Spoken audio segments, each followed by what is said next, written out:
This is going to. All right. So I just want to go through my story a little bit on how I got rich, and it's not it's not I'm not gonna like, it's not just gonna be story stuff.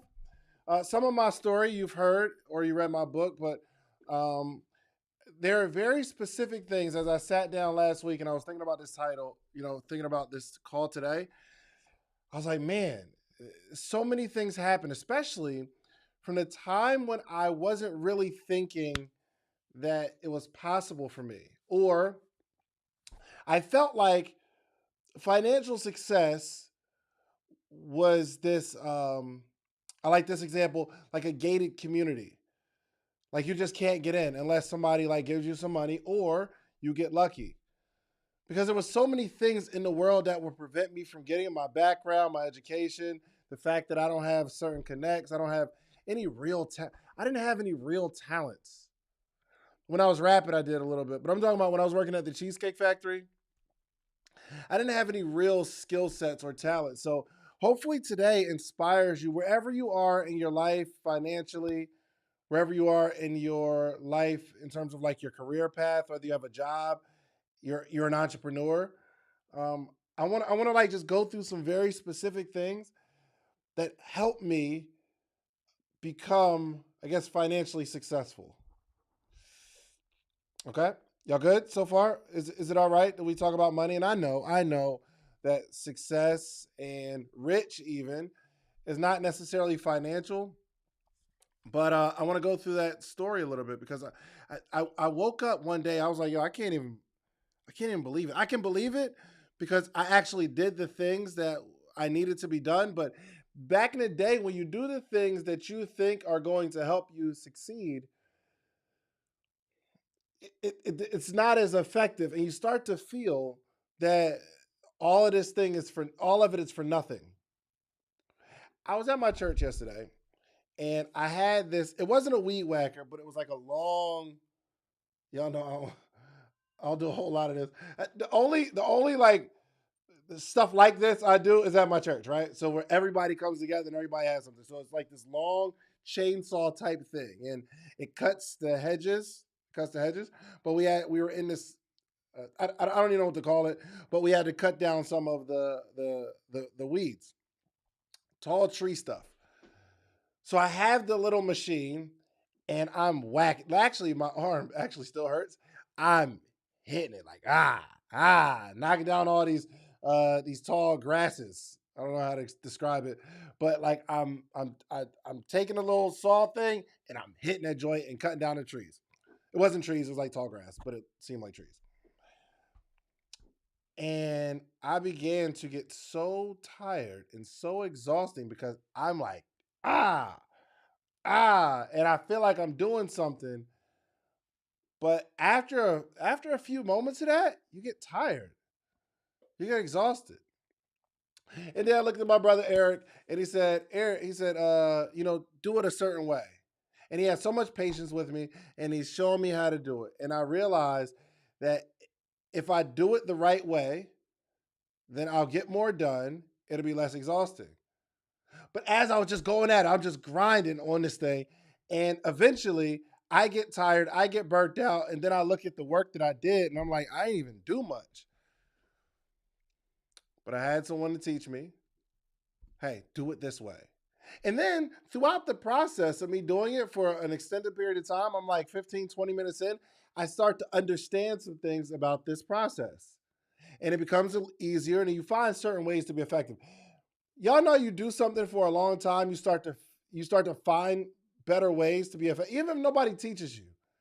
If you do something for a long period of time, you become more effective with less work. Is that anybody's testimony? Can anyone relate to that? And that's exactly what happened. The longer I did it, the less energy and the more effective, meaning I don't have to work as hard, but I get more done. I found a coach and I was just doing it for a long time, right? And I felt like that. I through this process, I saw my whole entrepreneurial journey flash before my eyes. I'm like, yo, the longer you do something, and if you find a coach, it becomes easier and more effective.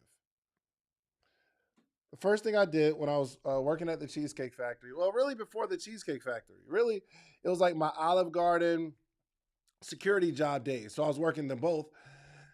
The first thing I did was I began to dig into personal development. Now, this seems, I hate to start with mindset and I hate to start with this, but this is where it started. This is why I'm so passionate about the book club, because this is the thing. And I know y'all want bars and y'all want tutorials and y'all want the courses. You want the master class, you want the mastermind. But this is where it started for me. It started with personal development. Every car ride, I'm listening to personal development. I stopped listening to music. Every moment I had alone, I made decisions that would feed my mind. If I'm at home, instead of just playing on YouTube or just watching TV, I would learn something. I watched Jim Rohn videos over and over and over and over and over and over and over again. That's all I would listen to. I would listen to Jim Rohn and Zig Ziglar, and I began to get addicted to this stuff. And it changed the things that I did. Oh, actually, in this book, hold on. Oh, wow, this is good. One of the highlights from this book, The Science of Getting Rich, page 24, it says, a man or woman's way of doing things is the direct result of the way he thinks about things.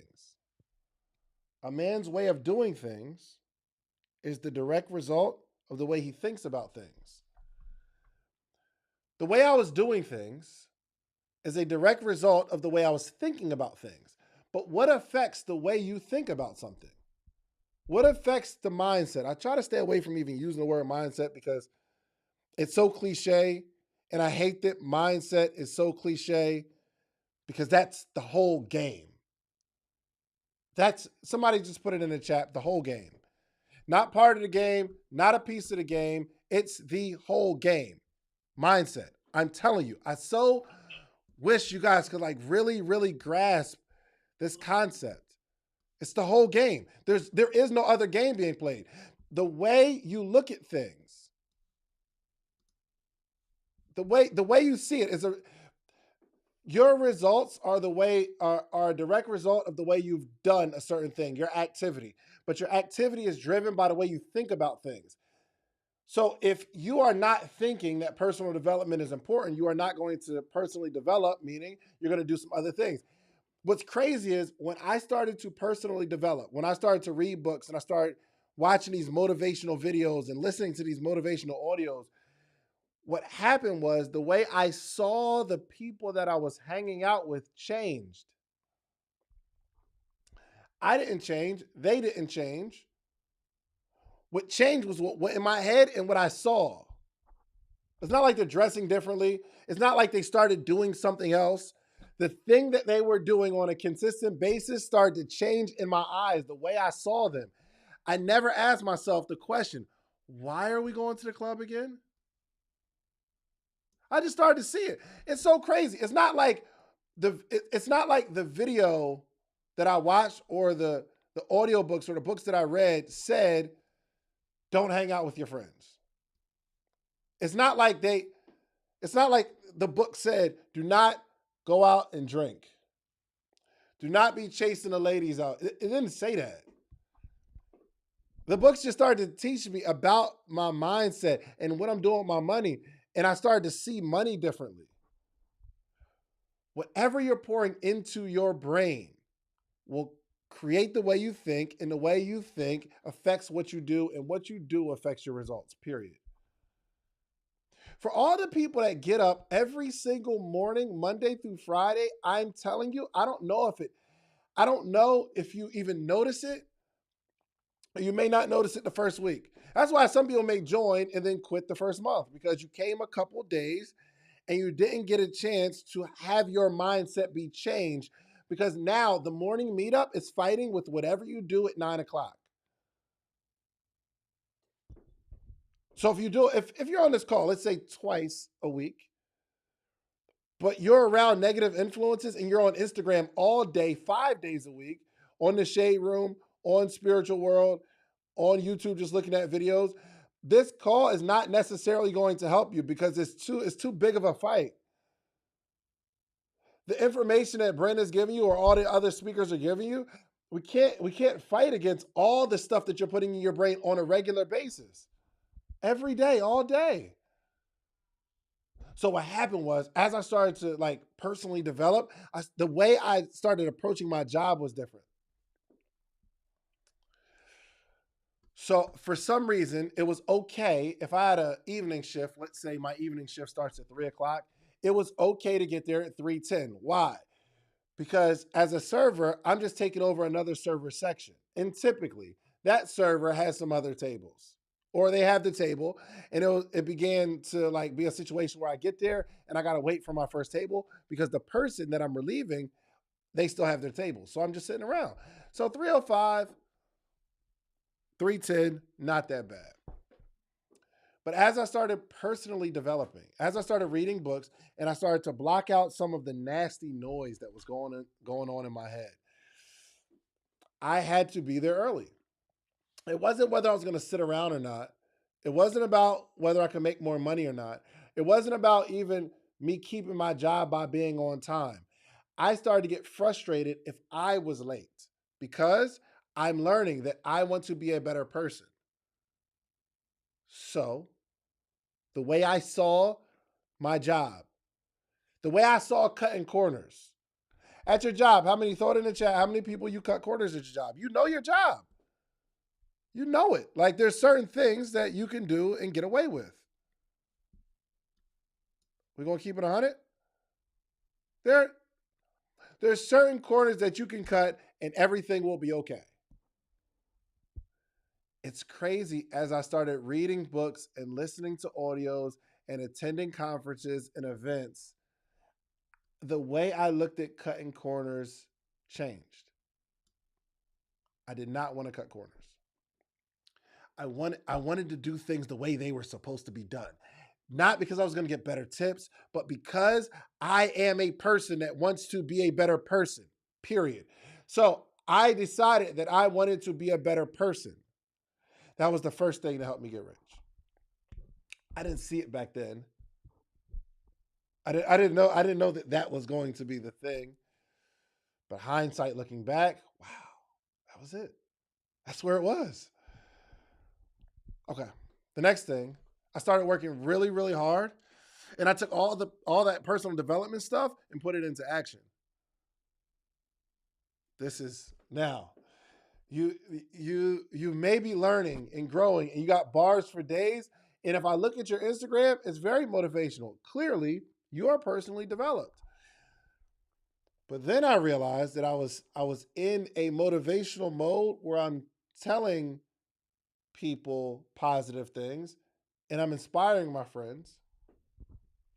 Or I'll say, yo, I'm not going out this weekend. I'm not going to spend no money with y'all. I'm about to be in the house working on my business. And the working on my business part is subjective, if that's the word that I'm looking for. Working on my business looked like this. I would come up with like certain design concepts and I make a list of them and then I'd be done. And I just do other stuff. Or I do like busy work. I'd be folding my t-shirts. I would be posting on Twitter or Facebook. I'll shoot videos. But that wasn't making me $1. It wasn't making me money. I actually had to take all this personal development stuff and actually go be active. It's the activity, which is different. Personal development, the way you're looking at things, it's easy to say, I'm not going to hang out with this negative crowd. It's easy to say, okay, I'm not about to just get drunk all the time. It's easy to say, all right, I'm going to watch these videos. What's more difficult is actually going to do the work that is going to help you make some money. I'm telling you, some of you are personally developed. You get it, right mindset. But if you look at the activity that you're doing, none of this stuff moves the needle. Anybody guilty? Am I talking to anybody before I pass this collection plate? Am I talking to anybody? We know it's busy work. None of this stuff makes money. But we feel good because we're doing the right things. And we're looking at the right things as not the negative things. So we're not doing negative things. So we think we're on the path to success.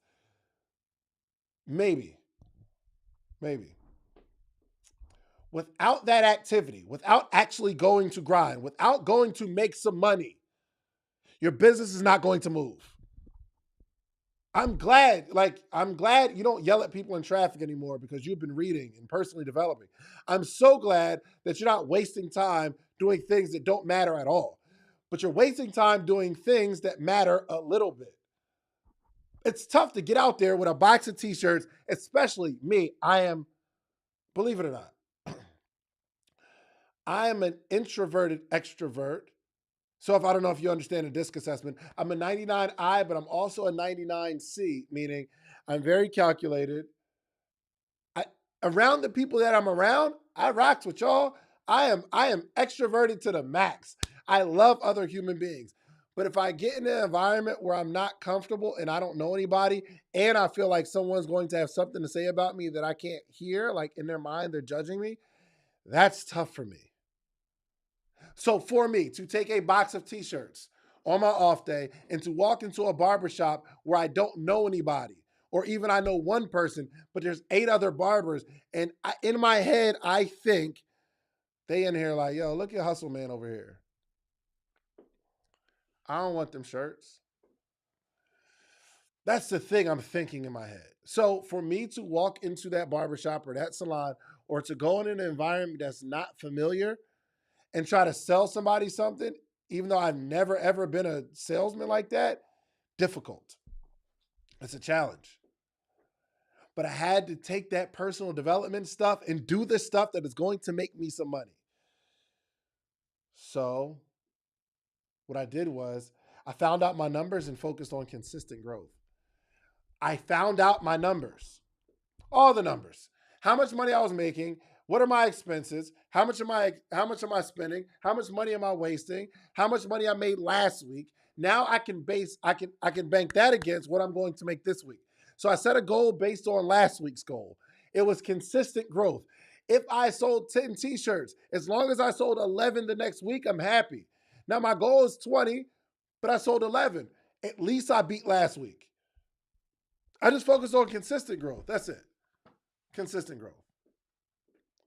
Just this whole year, I've been focused on beating last year. Let me tell you, last year, really good year as an entrepreneur. This year, there are a lot of entrepreneurs that aren't doing as good as they did last year. But I understood that they wasn't putting no more money in the economy. And I said to myself, I have to beat last year. If I don't beat last year was luck. The economy boomed. If I don't beat last year, it was luck. So every month, every day, like I'm thinking back. I'm thinking, how can I beat last year? What's really, really cool is I already beat last year. But it wasn't because of luck. It wasn't because of I got some sort of endorsements or I got some sort of cosigns.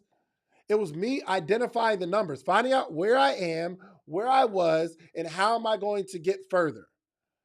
Some of us are just winging each month, and it's up and down, up and down, up and down, up and down, because you don't have any control over your numbers. You don't know where you are, you don't know where you've been, and it's really, really hard to identify where you're going. So while I'm working at the Cheesecake Factory, my goal is to be better every single month. I had a whole notebook, like writing down how much, not just in business, tips. What are my tips this week? What are my tips next week? What are my tips the week after that? And I got months of that stuff. And I started calculating everything, the tips, my expenses, how much I'm spending, everything. I started documenting everything because you cannot grow what you can't measure. You can't. There's no way to grow something that you're not measuring. So I'm asking you guys to be smart business people. Start to identify where you are. Do you know what you made last month? Do you know what you made last week? How are you going to do a little more? I don't care. I don't care if it's a little bit more, but you got to do more. Because a little bit more compounded equals a lot more. Is this making sense? If it's making sense, just throw it in the chat. I got you. Just put I got you. I set a quit number while I'm working at my job. I set a quit number. And I said, when I make a certain amount of money every single month for the next 3 or 4 months, I forgot what it was. It was like 3 or 4 months consistently, then I'll quit. But if I don't do it consistently, I don't quit. This is the path of me setting goals. I'm just telling you.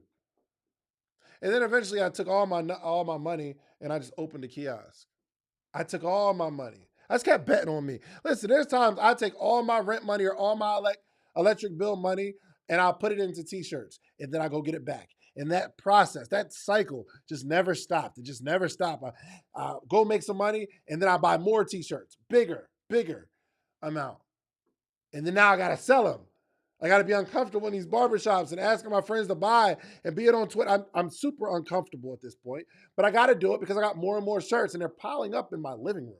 I don't know if anybody here, if any of my friends are here that ever remember coming to my house in my living room full of t-shirts. That was me taking everything I had, putting it in. The process hasn't changed. That the podcast studio, I got no loans. Building a building out. There was just 4 walls, dirt floor. If you see it now, no ceiling, nothing. Everything paid cash, no loans, no credit, nothing. Cash. I'm willing to take everything I got and put it into something else. Listen, I'm willing to do it again. I'm looking at buildings now. I'm like, I got too much cash. I need to put it into something. Let's go. I'm taking it all of it. I'm going to build another one. We just opened the first one. I'm actively looking for another one, a bigger one. This was 3,750 square feet. I need 12,000. I need 15,000. But the process started with me betting on myself, saying I'm putting everything I got into this thing, and I'm gonna sell the stuff that I got because I got to get my money back. And then I took all my money, opened the kiosk. I had no money the day one. I had no bread. Opening my kiosk in the mall. I took everything. $2,000 deposit, $2,000 first month rent, and then I got to stock the whole thing. I had no money, none. Day one, which gave me the motivation to keep working. Then I took all my money and opened a store in South DeKalb. That one, I don't want to go through that story, but I just want to share with you some of the things that helped me. This is how I got rich. Okay, number 3, man. I did at some point. I got stuck in like incremental growth. So I'm working, trading time I'm just working, grinding.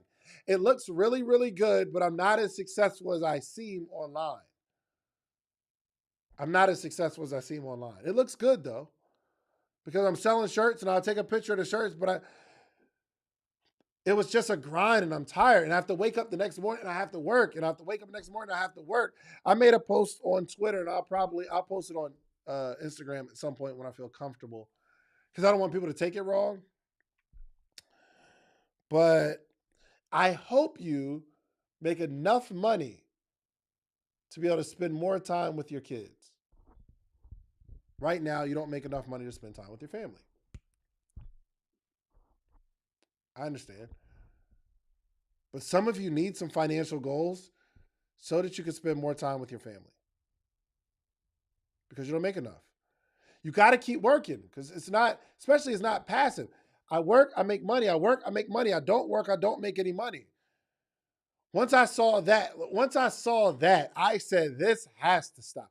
Even speaking, I stopped doing speaking gigs for a minute because I have to go speak, even if it's $5,000-$10,000 at this point. That's a lot of money, but I said I got to come up with another way, because I will soon spend this $10,000. I will soon spend this $5,000 in the speaking gig. I got to figure out, it's got to be bigger. It's got to be bigger. I want to make enough money to where I don't have to do anything if I don't want to for months, for years. Imagine that. I never even seen that before. Not in my circle of friends. Never saw it. I hope my hope for you is that you make enough money to be able to spend more time with your family. I'm sitting there yesterday, Sunday evening. I go to the gym, then I go to my church and do some working, and then I'm sitting on the couch. My whole family's around. I'm sitting there with my daughter, and I said, wow, the first time I actually felt successful. I don't know why. I mean, this successful. I was like, yo, and I had to tweet it real quick. I'm like, I get a chance to sit here with my daughter and chill. These should be the goals. But I got stuck in the work. We're making money. We're making money, but I have to work so hard for it. So this is not rich. This is just you're making a bunch of money. You don't got no time to do nothing with it. So that was a challenge. So I had to get around what I'm not. Let's take this note. You have to get around what you're not. I am not financially driven. I'm not money driven. Everything I do doesn't have to be about money. And that's not what I am. And some of you may look at that and say, whoa, that's noble, when really it's stupid. Especially if I have the talent and the ability and I have the dream and a vision to help a lot of people, I need to go get a lot of money. But I'm never even going to think about that unless I'm around some people that are money motivated. Some of my friends are super money motivated. All they talk about is money. And you're going to think to yourself, because you went to church this weekend, I don't ever want to be that. Well, I wasn't that. But as soon as I got around that, it started to tip the scale a little bit more. I just started thinking about making money a little bit more. I started thinking about it differently. And I'm like, whoa, this is crazy. Neo said to me one day, he said, what, you don't like money or something? And when he said it, at the moment he said it, I said, well, you think too much about money. That's what I said. In my head, I don't know if I said it to him, but in my arrogance, I thought I was doing something noble by not wanting to make more money, which I realize is crazy because now I can feed more people, I can hire more people, I can give people more opportunities. I went out and got a bunch of money, and now I can teach other people how to do it on the podcast. I didn't want to just interview people, but I know some stuff. So that's why me and Donnie get together, and I get to teach the stuff that I know, and I don't ask you for a dime. I had to go get the money, but I wasn't even money motivated. I wasn't driven by money. So I had to get around people who are driven by money to at least make me want it a little more. I don't smoke. I don't smoke weed, right? But when I get around people that smoke weed, I often think to myself, you know what? I did have a pain in my shoulder, and they said that weed is medicinal. I, I mean, it's good. Some people, it's good. It's good for them. Let's say. The more I get around, that's the only time I have those thoughts is when I'm around those people. So I actually move closer and closer to like hitting that joint one time. You know what I mean? The more I'm around people. I don't know where I'm going with that. It was the other day, like this. Never mind. Y'all just all this judgment. I'm not just out here blowing it down. But at least my mind starts to think. My mind starts to think. So I got around some people, all they think is money. I needed to be around that. Some of you guys are so good at what you do, and it's all for the arts. I so hope that some of my artists and my creatives get around some people who only think about money. Because you as an artist or a creative, you're just so into the art and you love the art and your fulfillment comes from the art. And I'm cool with that. But once you get around people who only think about money, you're dangerous. You're dangerous. Because now you'll be thinking, how can I make this art make money? So I got around that. Also, another thing that I did is I leaned into an industry. I had to stop being a serial entrepreneur and thinking it's cool. So people ask, hey, what do you do? I'm an entrepreneur. What do you do? I do this and I do that and I do this and I do that. And there are some people that even tell me that and they think it's cool. And I'm looking at you like, yo, you're crazy, bro. Typically, when someone comes to me like that, in my mind, automatically, I think broke. I, I, that's just the first thing that comes to my mind. Not successful in any of the stuff you told me. Not for all people. There are certain levels, right? Because I do a lot of stuff. But when I introduce myself, what do y'all think I introduce myself as? I'm a podcaster. I have a podcast. That's it. I don't do nothing else. I don't do no real estate. I don't do no coaching. I don't do no workshops. I don't do challenges. I'm not a marketing arm for these other businesses. I am a podcaster. I want you to know that I do podcasting and I lean into it so heavily. It's great. Yo, it's wild. So I started calling myself a podcaster and I started teaching podcasts. And I started doing podcast workshops. One day, guy comes up to me, yo, I need 4 hours of your time. Teach me podcasts. I'll give you 25,000. Bet. Let's do it. I went in and teach because this is the thing that I've been engulfed in. And after it was done, he said, yo, this was so valuable. Amazing. An organization I'm flying out to LA for right now, they want me to teach them podcasting. It's a 5-figure monthly contract for me to teach them podcasting and for me to help them get into schools and teach the kids podcasting because I'm leaning so far into the industry. I want you to know me for this one thing, not as an entrepreneur. I interview entrepreneurs. I interview successful people. I just ask good questions. That's it. I had to lean into it. But y'all don't lean into anything, or the thing that you're leaning into is so broad. I do credit. What the heck is that? You have to lean into something. Listen, I'm talking about once I leaned into the podcasting space, 5x income. Only because I want to be branded as such. Because when you're branded as something, when someone else is talking about you to someone else, they're going to say this one thing and that thing spreads. I'm telling y'all, for all my people that are in financial literacy, you better lean into something. You better lean into something. Do me a favor. How many people do you know that are in credit or in financial literacy? How many people you know? 1 million.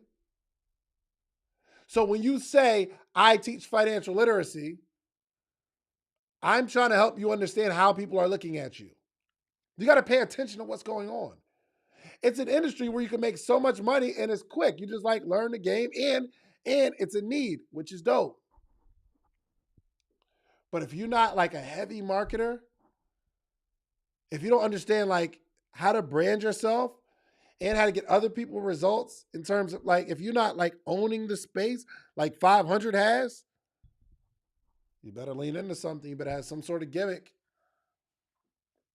I'm just telling you, you better lean into something specific that other people can talk about and not bat you in with everybody else. Okay. I leaned into next thing is I focused on audience leveraging, affiliates, and collaborations. Leveraging audiences, meaning I need to get in front of other people's audiences and leverage that. The collaborations are powerful because if I can collaborate with somebody, I can have their audience. Now I don't mind you guys being exposed to someone else. I don't mind that. I really don't. That's why I bring so many people on the call, bring so many people on the podcast. I'm always collaborating with somebody, always introducing you all to somebody else. Why? Because there's more where that came from. And you'll hang around me. You'll stay here to find out, whoa, I wonder who else Dave's going to bring to the table. I'm cool with that. However, when we collaborate, people also promote me, and I need to leverage that audience. Okay. How many people here in the chat found me through somebody else? You found me through somebody else. Just throw it in the chat real quick. You didn't find me through searching me. You don't just stumble on me. Some people do because I put out a lot of content. Yes, you may stumble on some of my videos because I put out a lot of content. But sometimes you're looking at somebody else who posted a clip of our podcast together on their page, and you're like, "Yo, well, who's this guy?" I'm leveraging audiences. Okay. But then we started getting into affiliates. So I'm saying if I bring you to my audience and my audience buys, can I share in that profit? Of course. Of course. When y'all watch these podcast episodes, if you're gonna buy from that person, click the link in the description and use the code because that means I'm gonna make money from that. I don't mind telling you all. I don't mind. Okay. Yes. Also, I really focus on building an audience and building a platform. I wanted to be a person. I wanted to be a speaker, and I want to travel, and I want to speak on people's platforms. And then I thought to myself, as I was not getting speaking gigs, what the heck is going on? Nobody's booking me. I'm going to book myself. That's the only reason I started doing my own events because nobody else was booking me. Nobody's booking me, so I'm going to book myself. I'm going to focus on building my own audience and building my platform so other people who want to speak will have to come to me and jump on my platform. That's my goal right now. But it didn't start with a big platform. It started with me doing entrepreneurship workshops in the state. That's why I went to Orlando. What was it? Orlando? Florida? What was he in? Tampa? Miami? Somewhere? I don't know. Fort Lauderdale. Went to Fort Lauderdale. And there's a morning meetup. And Tamika, and I don't know if she collaborated with some other people in the morning meetup, but she started her own group, her own platform. There's mad people to get together on a regular basis. And I heard they're doing it in Texas too, which we were just on the call. We were trying to figure out how we're going to work that out because I just need to come out. Y'all putting it together. I'm going to be there, help you build it. You build your own platform, other people want to stand on it. You can charge people to get in front of your audience when you start leaning into your audience. Oh gosh. I got to hurry up. Here's another one. Set bigger goals with better plans. Set bigger goals with better plans. Bigger goals, better plans. Throw it in the chat real quick. Bigger goals, better plans. Throw it in the chat real quick. Bigger goals, better plans. You need bigger goals and better plans. Your goals are so small and the plan that you have is trash. That's not going to work. You need bigger goals. You need a big goal, but you're not even going to come up with a big goal unless you're around big thinking people. The environment is important. You're going to think that $100,000 is a big goal because you're around people who make 60. But if you get around people who are making 10, 20, 30 million, the big goal, 10 million doesn't seem that bad. Okay, let me show you something real quick. If I could, I don't know if you'll be able to see it, but this is my, you're not gonna be able to see it like that, but this is the goal, right? 10,000 strong in the morning meetup. That's one part of the goal. Second goal, 10 million in 2022. The goal. You know where I got that from? Some of my friends said, put your goals on your page, on your screensaver. And then we started thinking about bigger goals. I'm on the phone Saturday night after church. And me and a few of my friends start coming up with a real plan to make a quick 15 to 30 million. Quick. I'm sitting on this call and I'm like, yo, the fact that the plan that we're coming up with in my mind seems like it's going to work is mind blowing. This is crazy. This is I'm on the line with 3 other powerhouse entrepreneurs and we're strategizing 15 to 30 million. Big goal. But I said something in terms of the plan that everybody on the call shot down. I'm coming up with this plan, and I prefaced it with, you guys might not like it. What the plan I proposed just wasn't good. It's not going to get it done. Well, it would get it done, but it would be a lot more like labor and work that we have to do. And they all looked at me like, I don't know about that one, Dave. Listen, my plan to make $100,000 was to walk store to store selling t-shirts. It's not a bad plan. It's not a bad goal, but I needed a bigger goal and a better plan. Is there a bigger goal than selling 11 t-shirts a day for 365 days? Yes, there's a bigger goal than that. It has to be. 100,000? It's selfish because 100,000 you can live well. 100,000 will not feed your entire family. I need a bigger goal and I need a better plan. Going to barbershops, my gosh, they try to make money already. Like there's a better plan than that. There's a better plan than that. Can I do a social media campaign? Can I go on a campaign? Maybe. What can I do to have a bigger goal, better plan? Keep refining the plan. I got some plans right now, but I'm always tweaking, trying to make sure this plan is bigger and better. Can this plan get bigger? Can this plan get better? I need a coach to look at my plan to see how my coach can make my plan better. So, which is why I think we're doing business audits on Friday. I'm gonna attempt to stretch you all to have a bigger goal, and then we're gonna work on some better plans. But the plans that we've come up with was all based on the amount of information that we've received so far. The people I was on the line with, they keep going to masterminds. They're spending 2 times as much as me in personal development. So they're seeing it from a different perspective. These are the things that contributed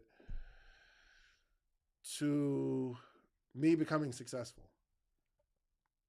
If you take a couple pieces out of what we talked about today, next year will look dramatically different for you and your family and your business. So look, I love you all, and I want nothing but the best for you. I pray that you build a huge platform and you charge me to get on your platform.